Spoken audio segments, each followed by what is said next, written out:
Amados irmãos, queridos amigos, tudo bem com vocês? Que a graça maravilhosa de Jesus Cristo, o amor de Deus e a comunhão do Espírito Santo esteja com você. Esteja em você e esteja também com toda a tua família. Amados, a última mensagem, a mensagem de Sardes, a mensagem muito pouco apreciada, poucas visualizações, porque é uma mensagem que incomoda, porque nós estamos vivendo dentro de um cristianismo justamente muito parecido, mas muito idêntico à igreja de Sardes. O cristianismo da barganha, onde a gente se relaciona tanto com Deus quanto com o nosso próximo por interesses. A igreja de Sardes mostra que a gente quer o céu, mas não quer perder o mundo. E aí Jesus Cristo pergunta, Mateus capítulo 16, versículo 24, de que adianta você ganhar o mundo inteiro? E Paulo vai perguntar em Coríntios, capítulo 6, né, 2 Coríntios, capítulo 6, ele vai perguntar, que união pode haver entre a luz e as trevas?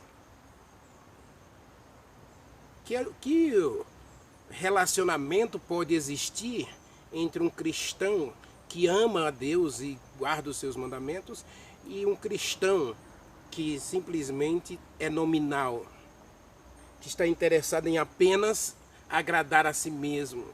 Leia o livro de Judas. O livro de Judas é um livro pouco lido. Por quê? Porque é um livro que mostra quem está bem no relacionamento com Deus e quem não está bem. E isso dentro da igreja. Lembrando que eu já disse aqui que Deus não trabalha com quem está fora da igreja. A luta de Deus, aliás, eu tenho que dizer isso claramente para você. A luta de Deus, a única luta de Deus não é com quem está fora, é com quem está dentro. Porque é quem está dentro que preocupa. Porque se Deus tem um povo convertido, um povo santificado, esse povo vai iluminar quem não está santificado. E um povo que está nas trevas. 1 Pedro capítulo 2, versículo 10, 9, Pedro diz o quê? Que Deus nos chamou das trevas. Se Deus nos chamou das trevas, que compromisso eu tenho com as trevas? Como é que eu posso agora buscar união, unidade com as trevas? Como é que eu posso ainda continuar ligado às trevas? Então é uma coisa para se pensar. A igreja de Sardes, infelizmente, a maioria dos inscritos no meu canal não assistiu, né? A mensagem de Sardes, ou também não inscritos, né?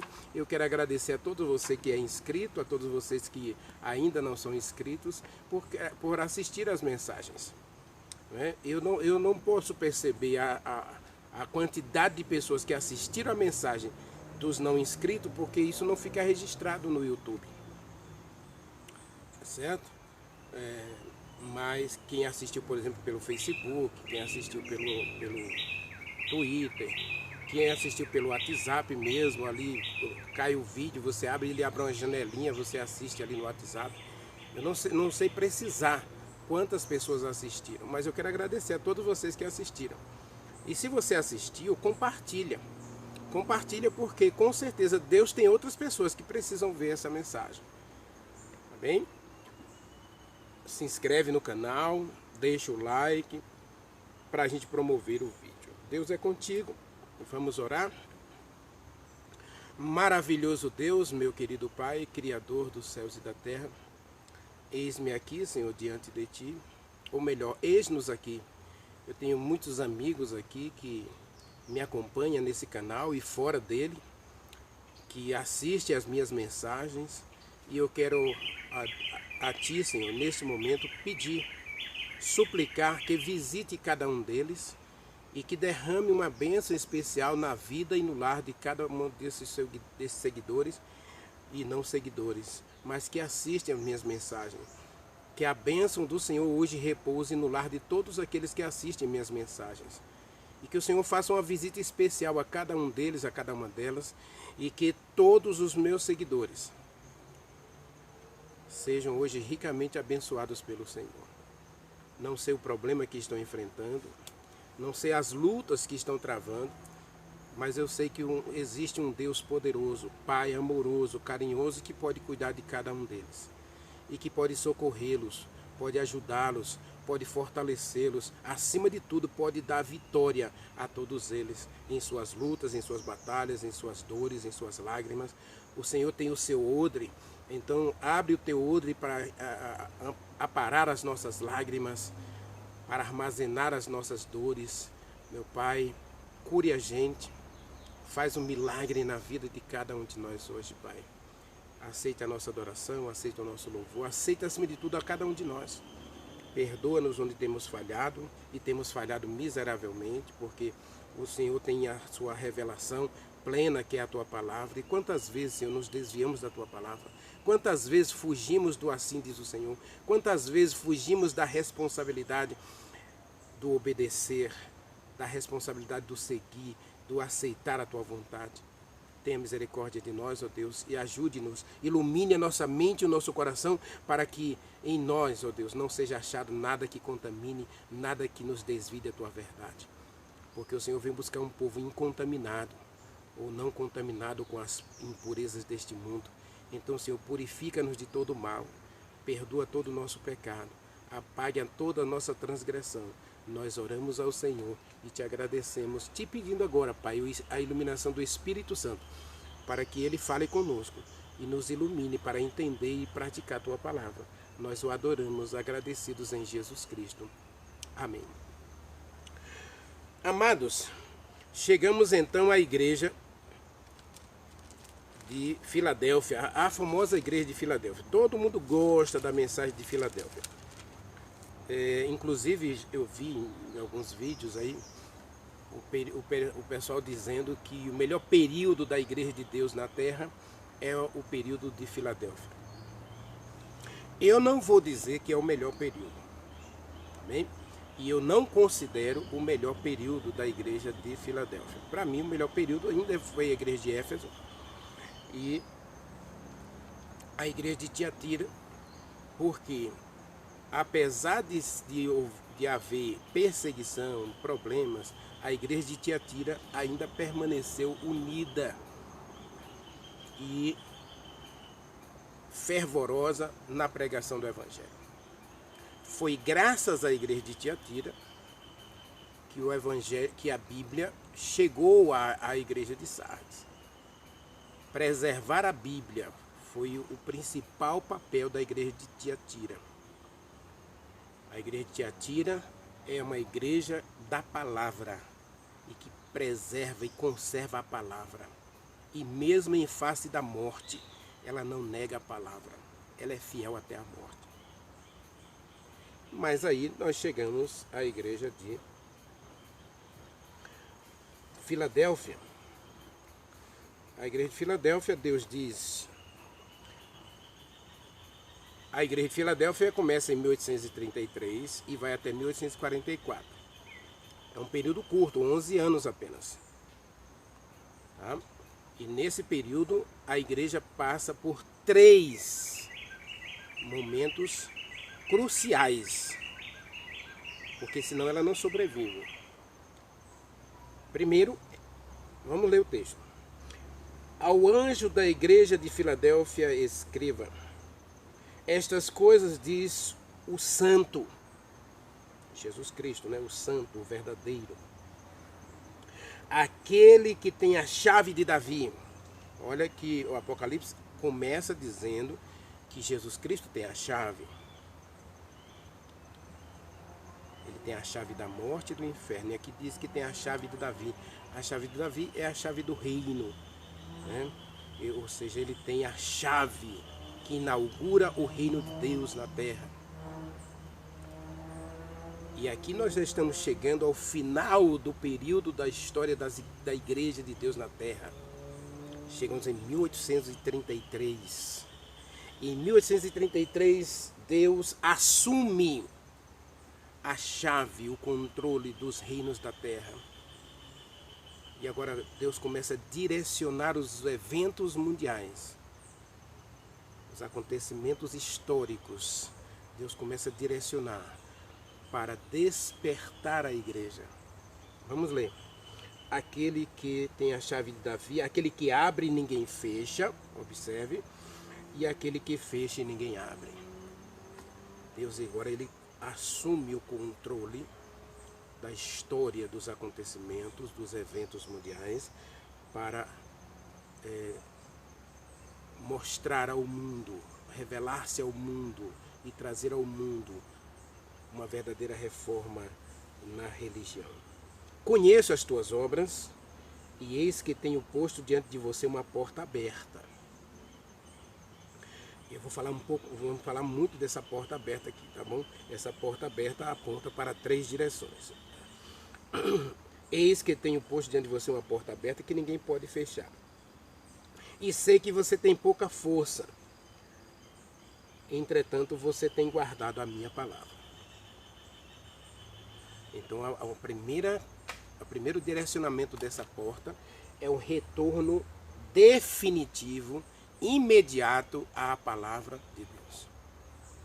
A igreja de Filadélfia abandona a celeuma que houve na igreja de Sardes, né, a Contra-Reforma do século XVII, e aí agora ela se centraliza na palavra. Ela quer entender as profecias, ela vai abrir o livro do Apocalipse, ela vai abrir o livro de Daniel. Essa igreja é uma igreja que ela tem uma porta aberta, e essa porta aberta vai direcionar para que a igreja, que ela guarda a palavra, ela retorne imediatamente ao assim diz o Senhor. Diz mais aí. E você não negou o meu nome. Aqui é uma reforma.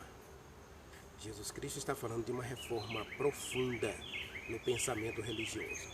Lembra que eu falei da igreja de Sardes? A igreja que tem o racionalismo, tem o humanismo, tem o ateísmo, tem o iluminismo. Então aqui a igreja de Filadélfia é uma igreja que não vai ter compromisso com os ismos para abraçar apenas a palavra, o nome de Deus. Mateus capítulo 10, Jesus Cristo diz que aquele que o negar diante dos homens será negado também diante de Deus. E aqui Deus, a segunda coisa que Deus diz para a igreja de Filadélfia é: você não negou meu nome, você não rejeitou minha palavra, você, ao contrário, você guardou a minha palavra e você não rejeitou o meu nome. Isso é reforma. Reforma do pensamento religioso. Em vez de abraçar a filosofia, ela vai abraçar a teologia. A igreja de Filadélfia. E terceiro aí, né? Vamos lá, versículo 9, diz: eis que farei com que alguns de vocês, que são sinagoga de Satanás, desses que a si mesmos se declaram judeus e não são, judeus e não são, mas mentem, eu farei prostrar-se diante de ti, porque eu conheço e eu amei você. Amados, a igreja de Filadélfia é uma igreja que ela vai ter um retorno à Bíblia, vai ter uma reforma profunda no pensamento religioso. Eu diria que a igreja de Filadélfia é a igreja da prova. É a igreja que o joio se revela. Você pode dizer: mas Nivaldo, o joio, como é que você pode dizer que o joio se revelou? Na igreja de Filadélfia, em 1833, enquanto Guilherme Miller se levanta para dizer às pessoas que voltem-se para a Bíblia, para conhecer a história e saber os caminhos que Deus está conduzindo na história, se levanta dentro da igreja de Filadélfia um grupo que Deus vai chamar de sinagoga de Satanás, para se opor à reforma. para se opor ao retorno à Bíblia, a esse reavivamento da fé.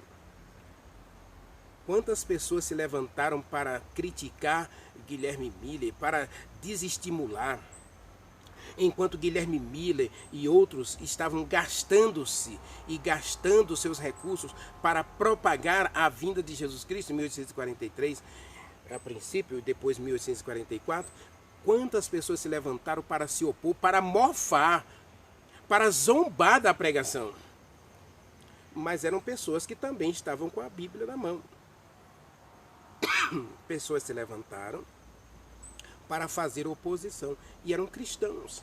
Igrejas inteiras se levantaram para se opor à pregação de Guilherme Miller. Não foram poucos.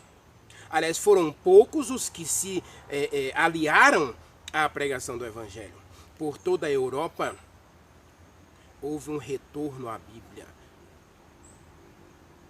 Pessoas gastavam noites e mais noites, semanas, dias inteiros examinando a Bíblia. Enquanto outros também estudavam a Bíblia para se opor.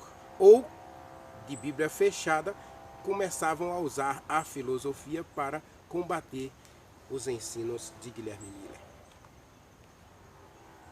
Lembrando que Guilherme Miller não foi adventista do sétimo dia, tá bem? Guilherme Miller foi batista. E aí nós temos a igreja metodista, tá bem? E nós temos outras igrejas que se aliaram a Guilherme Miller, mas várias igrejas se opuseram a ele.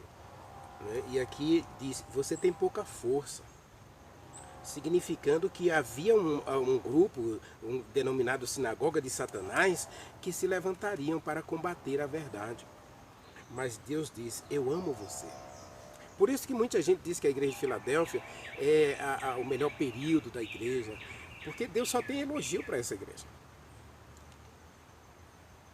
Sei que você tem pouca força, sei que você guardou a minha palavra, sei que você não negou o meu nome, sei que você está aí no meio de uma sinagoga de Satanás, mas eu vou combater com eles porque eu amo você. Imagine dentro da igreja de Deus.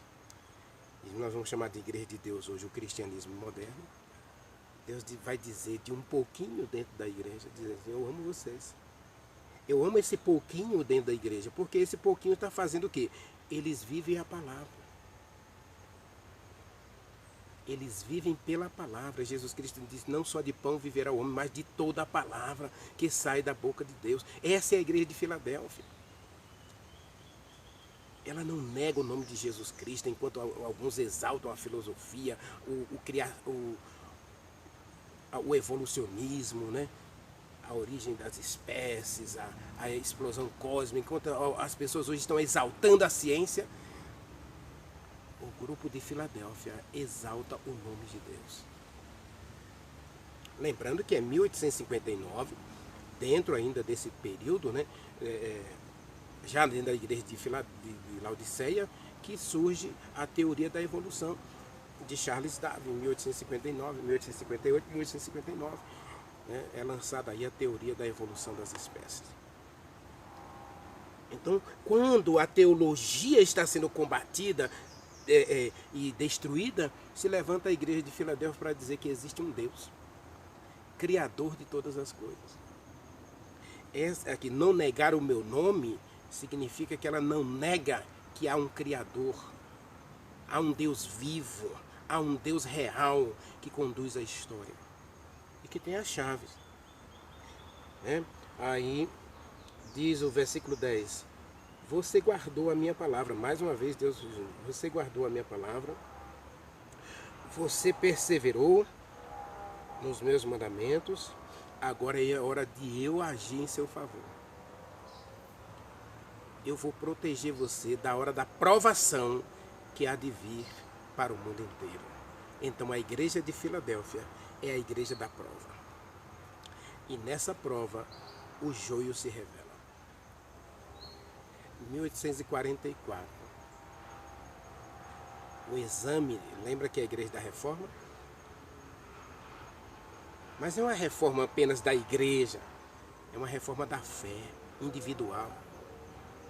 Quem vai permanecer fiel quando o Senhor se manifestar? Quando a glória de Deus se revelar? Então agora a palha, ela é levada pela eira, pelo vento. Mas o joio, né, que é palha, o joio que não tem peso, é uma semente fofa, ela é jogada fora da peneira pelo vento. Mas o trigo, o puro trigo, ele permanece na peneira. Não cai da peneira um grão do trigo. A igreja de Filadélfia vai ser peneirada nesses 11 anos. Porque em 1844, um grupo de pessoas que permaneceu fiel vai dar origem à igreja de Laodiceia. O último período, o amém da igreja de Deus na terra. O último período da igreja de Deus na terra. É na igreja de Filadélfia que há um peneiramento. Deus diz, eu vou guardar aquele que guardou a minha palavra, que perseverou. Observe aqui as características da igreja de Tiatira, né? Pratica a palavra, eles conservam a fé na palavra, ensinam a palavra e perseveram na palavra. Eles amam a palavra de Deus. E aqui a igreja de Filadélfia, é por isso que eu estou dizendo que há um retorno imediato e total à Bíblia. Se a igreja de Sardes ficou barganhando com a filosofia, não, Lutero está certo, mas também não está errado. Também está errado. O movimento aí religioso precisa de uma reforma, porque na verdade não é bem assim. Enquanto a igreja barganha com o mal em Sardes, a igreja de Filadélfia, ela dá um basta. Vamos voltar somente para a Bíblia. Agora é só a Bíblia. Um retorno imediato e total à palavra de Deus. E quando a igreja tem um retorno imediato e total à palavra de Deus, e agora com a palavra de Deus ela começa a praticar a reforma e o reavivamento, aí a fogueira da perseguição se levanta contra ela.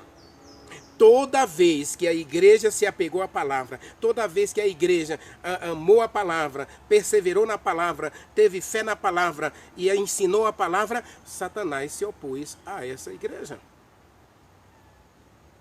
Se nós encontramos uma igreja conformada com o mundo, eu li vários artigos na internet, a igreja de Sardes é uma igreja que ela não incomoda o mundo e nem o mundo incomoda ela. Ou seja, ela está unida ao mundo. É chamada de igreja mundana, inclusive. Um dos artigos dizia que Sardes, a igreja mundana. Por isso Deus diz que a igreja de Sardes é uma igreja morta. Já a igreja de Filadélfia, ela tem um retorno imediato à Bíblia para praticar a reforma, a verdadeira reforma e o reavivamento. E o joio suporta um reavivamento? O joio suporta uma reforma? Não. As 10 virgens saíram todas para encontrar o noivo, mas apenas 5 delas, ao longo do caminho, através da comunhão, de pequenas reformas individuais, reavivamentos individuais, elas se prepararam para encontrar-se com o noivo com reserva nas vasilhas. As lâmpadas de todas estavam acesas. Das virgens nessas também estavam acesas. Mas somente a das virgens prudentes permaneceram acesas por causa da vasilha reserva.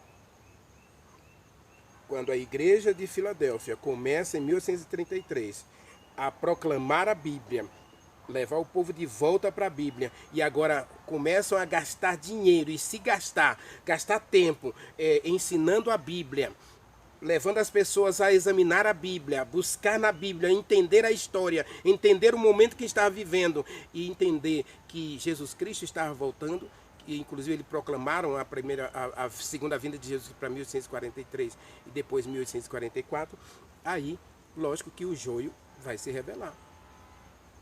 é a igreja do peneiramento. É a igreja da prova. Agora, a prova é que Deus vai examinar o coração dessas pessoas para saber onde está o coração.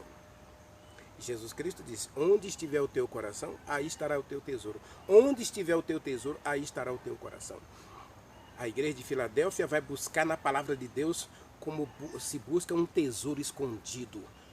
As verdades, as preciosas verdades para aquele período. Ela quer luz. E a igreja vai receber uma inundação de luz aqui. Por isso que em toda a Europa e a América, as pessoas se voltam para a Bíblia. Houve um grande reavivamento, houve uma grande reforma. Por quê? Porque houve um retorno imediato à Bíblia. Então vem a prova. Quem é de Deus e quem não é de Deus. Quantas pessoas desistiram da fé em 1844? Com um grande desapontamento. Porque as coisas não acontecem do jeito que o ser humano quer. As coisas acontecem do jeito que Deus escolhe e determina para o bem daqueles que o amam e praticam a sua palavra. A história está repleta de eventos para mostrar que no final o povo de Deus é o grande vitorioso. Daniel capítulo 7, verso 25. O reino será dado aos filhos do Altíssimo. E aqui em Filadélfia nós conhecemos quem é filho do Altíssimo e quem não é filho do Altíssimo. Nós precisamos entender isso aí. E aí vem a prova, né? Venho sem demora, diz o versículo 11, e eis, conserve o que você tem, para que você não perca a sua coroa. Essa questão aqui de Filadélfia é uma questão muito delicada, porque a mensagem de Filadélfia aponta diretamente para o retorno de Jesus Cristo. Então a igreja de Filadélfia ela vai errar na interpretação da Bíblia, porque ela não relaciona o evento vinda de Jesus Cristo, ela não separa, ela não separa os eventos. A segunda vinda de Jesus Cristo com o início do juízo final de Deus em 1844, finalizando a profecia de 2.300 anos. Daniel capítulo 8, versículo 14. Até 2.300 anos e o santuário será purificado. Nós vimos em Levítico capítulo 16 que existia um momento, um dia em que o sacerdote fazia a purificação do santuário. E aí os mileritas relacionaram a purificação do santuário, o dia da purificação do santuário, como o dia do retorno de Jesus Cristo. São dois eventos completamente diferentes e distintos, separados entre si. Em 1844 vai começar o juízo de Deus. Deus começa a julgar todo o ser humano desde Adão. É o dia do juízo de Deus, a purificação do santuário no céu. Deus agora começa a fazer expiação pelo santuário e por aqueles que adoram no santuário. Diz 1 Pedro, capítulo 4, que o juízo de Deus começa pela casa de Deus. Ezequiel, capítulo 9, começa pela casa de Deus. O juízo começa pela casa de Deus. Então, Miller e o movimento adventista daquele período, não adventista do sétimo dia, por favor, não existe igreja adventista do sétimo dia aí. Existem os batistas do sétimo dia, mas não existe adventista do sétimo dia. A igreja adventista, na verdade, vai surgir em 1863, né? Com o remanescente dos mileritas, vai surgir os adventistas do sétimo dia em 1863, que é a igreja remanescente do Apocalipse, capítulo 12, versículo 17, 19, versículo 10, né? E capítulo 10, versículo 11. Então a igreja remanescente, a igreja do Deus vivo, vai surgir em 1863. Tá bem? Então, todas as profecias de tempo conclui-se, encerra-se em 1844. Mas Miller, ao analisar essas profecias, ele vai dizer que a igreja, que Jesus Cristo volta em 1844. A purificação do santuário para ele era o retorno de Jesus Cristo. Isso vai causar uma grande decepção, um grande desapontamento, uma grande frustração e uma grande rachadura no cristianismo, que eram chamados os protestantes, né? Então a igreja vai sofrer uma grande rachadura. Que rachadura é essa, Renivaldo? É justamente a separação aqui. Separação daqueles que tiveram na igreja durante muitos anos aí, né? No século XVII surgiram os metodistas com os irmãos Wesley, os anabatistas, os batistas do sétimo dia e tantas outras igrejas surgiram. E essas pessoas, quando chegam em 1844, elas percebem que o fundamento dela é areia movediça, não é a palavra. Por isso a sua fé morre.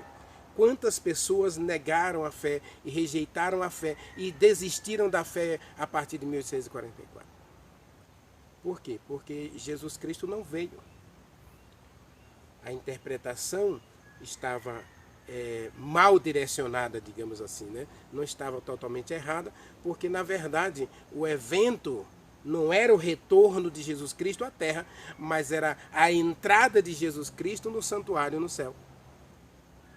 Quando Jesus Cristo entra no santuário no céu, Daniel capítulo 7, versículo 10, né, diz que há um santuário, há um trono e assentou-se nele aquele que vai julgar. Então Jesus Cristo assume agora o papel de juiz. 1 João capítulo 2, versículo 1. Ele assume o papel de juiz. E ao julgar esse evento aí, né, do santuário ser aberto, o santuário é aberto agora a todos, para que todos vejam como Deus julga. E ninguém pode entender o julgamento de Deus senão pela palavra. É por isso que o cristianismo moderno sofre uma rachadura, porque ou você agora aceita toda a verdade vai ser revisar um pouquinho na próxima mensagem de Laodiceia, a mensagem vai ser restaurada, a brecha vai ser tapada, né? A brecha feita na lei de Deus, ela vai ser tapada porque o ser humano agora percebe que a lei de Deus não foi anulada, não foi destruída e nem mudada. Isaías capítulo 58, versículo 12. Deus chama um povo para reparar as brechas. A reforma começada em 1833, o retorno à Bíblia agora, ele vai se tornar efetivo, porque ao examinar a Bíblia, a igreja de Laodiceia vai mostrar para o mundo que a palavra de Deus ainda é a verdade, e é uma verdade imutável, indestrutível, eterna como o próprio Deus. Então essa é a igreja da prova. A igreja de Filadélfia é a igreja da prova. A igreja que vai provar os corações e os rins. Salmo 16, né? Que Deus prova os rins e o coração. Eu vou ler esse texto para a gente encerrar essa mensagem, Hebreus capítulo 4. Leia comigo Hebreus capítulo 4. Versículo 12 está escrito assim, ó. E porque a palavra de Deus é viva, a palavra de Deus é eficaz e ela é mais cortante do que espada de dois gumes. A grande decepção eu diria, em 1844, não foi da igreja, foi do próprio Deus. Porque Paulo vai dizer em Coríntios, capítulo 9, e Romanos, capítulo 11, ele vai dizer que o número de Israel é como as estrelas do céu. E a gente fala aí de bilhões de estrelas, né? Quantos bilhões de estrelas existem? E Paulo vai dizer que, embora o número de Israel seja como as estrelas do céu, bilhões, apenas um remanescente será salvo. A grande decepção de Deus, em 1844, é perceber que muita gente toma o nome de Deus em vão. Quebra direta do terceiro mandamento.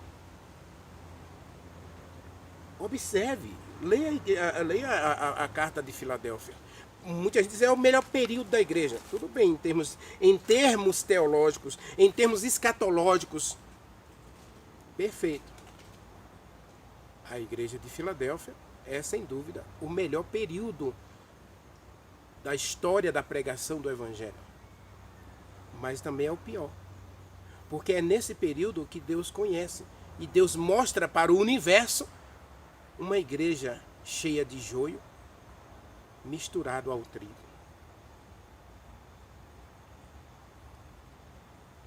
E quantas pessoas se escandalizaram, negaram a fé e rejeitaram a salvação em 1844. O grande desapontamento, é lógico que a igreja vai passar pelo desapontamento, né? Mas o maior desapontamento é de Deus. Imagine hoje, nós temos 2,7 bilhões de cristãos. Observe, 2,7 bilhão de cristãos. 2,7 bilhões de cristãos. Agora observe, quando Jesus Cristo vier, só um remanescente será salvo. Ser fiel até a morte e dar-te a coroa. Aqui diz, para a igreja de Filadélfia, Deus diz: conserve o que você tem, para que ninguém tome a sua coroa. E aí, Hebreus capítulo 4, versículo 12, Paulo está dizendo que a palavra de Deus é viva, a palavra de Deus é eficaz e ela examina o coração. Ela divide juntas e medulas, ela revela o caráter do cristão. Se é um caráter aperfeiçoado pela santificação da palavra, pelo Espírito Santo, ou se é um caráter das virgências, o caráter do joio, do joio, ou do pródigo que ficou em casa, né? Porque o pródigo que saiu, ele volta convertido, transformado. Mas e o pródigo que ficou, que apenas disse para o pai: eu guardo a tua palavra e você não me dá nada? Uma religião mecânica, destituída de graça, destituída de poder, destituída de fé. Essa é a igreja de Filadélfia, a igreja que se divide. Ela é rachada ao meio. Nós temos hoje um cristianismo rachado ao meio. Pessoas que estão com a Bíblia na mão. Eu disse na igreja de Sardes, né? Na igreja de Tiatira, 95% dos lares brasileiros têm a Bíblia. E 90% não conhecem a Bíblia. Então não sabe o que Deus quer.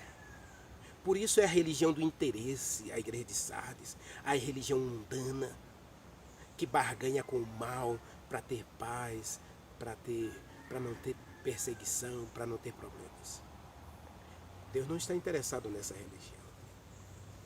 Deus tem um retorno. A igreja de Filadélfia é a igreja que Deus chama um retorno imediato à Bíblia, total à Bíblia. É uma igreja que vai haver reforma e reavivamento, e é a igreja que vai ser provada. Deus vai provar os corações e os rins para ver quem pertence a Deus e quem não pertence. Malaquias capítulo 3, versículo 14 e 15. Vai se revelar quem serve a Deus e quem não serve. É na igreja de Filadélfia. A igreja de Filadélfia revela quem é de Deus e quem não é. E a igreja de Deus, o próximo período da igreja de Deus, ela começa justamente com um pequeno grupo chamado remanescente, né? Resto. Apocalipse capítulo 10, versículo 6, fala do resto. E versículo 11 fala que esse resto tem um papel ainda a desempenhar. Ele tem que continuar pregando a volta de Jesus Cristo. Mas agora livre daqueles que simplesmente querem só praticar o mal ou viver uma religião dúbia, de Mateus capítulo 7, verso 20 e 21. Nem todo que me diz Senhor, Senhor, pela árvore se conhece o fruto. Pela árvore se conhece o fruto. E quais são os frutos da igreja de Filadélfia? Um grupo fiel, que ama a palavra, que conserva a palavra, que não nega o nome de Deus e que persevera na palavra. Esse grupo, ele é preservado, ele é guardado da última hora, da perseguição, da provação que vai vir. Então o grande desapontamento é para Deus, porque Deus trabalha para salvar todos. Infelizmente, Apocalipse capítulo 20, versículo 4 e 6, diz que o número dos perdidos é como a areia do mar. É como a areia do mar. Enquanto fala que existe uma multidão de salvos, Apocalipse capítulo 7 e capítulo 14, o número dos perdidos é como a areia do mar. Imagine a frustração de Deus, de trabalhar durante 6.000 anos para salvar ser humano, a ponto de matar seu próprio filho, e no final ele ter que separar o joio do trigo. Ele tem que peneirar sua própria igreja. Deus tem que peneirar sua própria igreja. Jesus Cristo disse para Pedro: Satanás me pediu para sacudir você. E eu permiti que você seja sacudido, para que a sua fé se revele. É na prova que a fé se revela. Hoje nós temos um cristianismo que não quer prova, que não quer problema, que não quer perseguição, que não quer dificuldade. É o cristianismo da barganha, do interesse pessoal. Mas a igreja de Filadélfia mostra que Deus tem uma igreja. E essa igreja precisa ser peneirada, ela precisa ser purificada do mal. Deus é o próprio purificador da sua igreja. E aí, meu irmão? E aí, meu amigo? Minha irmã e minha amiga, você vai ficar na peneira? Ou você vai ser jogado fora? Lembre-se, a palavra de Deus é a base de todo relacionamento com Deus. É a base da verdadeira religião. E se você quer permanecer de pé na vinda de Jesus Cristo, você precisa da palavra. Porque você guardou a minha palavra, porque você perseverou na palavra, eu vou guardar você, eu vou salvar você. É a mensagem de Deus para a igreja de Filadélfia. E aquele que tem ouvidos, ouça o que o Espírito Santo está dizendo à igreja. Deus ainda está distribuindo, Deus ainda está mandando, Deus ainda está jorrando, né, o Espírito Santo para nos levar ao reavivamento, a verdadeira reforma, para nos levar, para nos fazer voltar de novo à palavra, para que a gente seja conservado na vinda de Jesus Cristo. Deus abençoe você. Deus abençoe a todos nós, que todos nós sejamos achados fiéis como a igreja de Filadélfia. É o meu desejo para você. Ore comigo. Maravilhoso Deus, meu Pai. Muito obrigado, Senhor, porque a igreja de Filadélfia, ela tem um retorno imediato e total à Bíblia. Por isso, hoje nós podemos dizer que existem cristãos genuínos, verdadeiros, que apesar das provas, das dificuldades, apesar dos vales de sombra e de morte, permanece fiel à Tua palavra e que ainda pede, como Davi pediu no Salmo 17, examina-me, Senhor, prova-me, Senhor. Hoje, Senhor, será que nós estamos dispostos a clamar como Davi pela prova? Estamos hoje, ó Deus, dispostos a aceitar a provação, as dificuldades como purificador do nosso caráter para estarmos em pé na vinda do nosso Senhor Jesus Cristo? Tenha misericórdia de nós, meu Pai. Aceite a cada um de nós. Purifica-nos de todo mal e perdoa-nos onde temos falhado. Dá-nos um coração puro, uma mente limpa. Nós o adoramos e te agradecemos no doce nome de Jesus Cristo. Amém.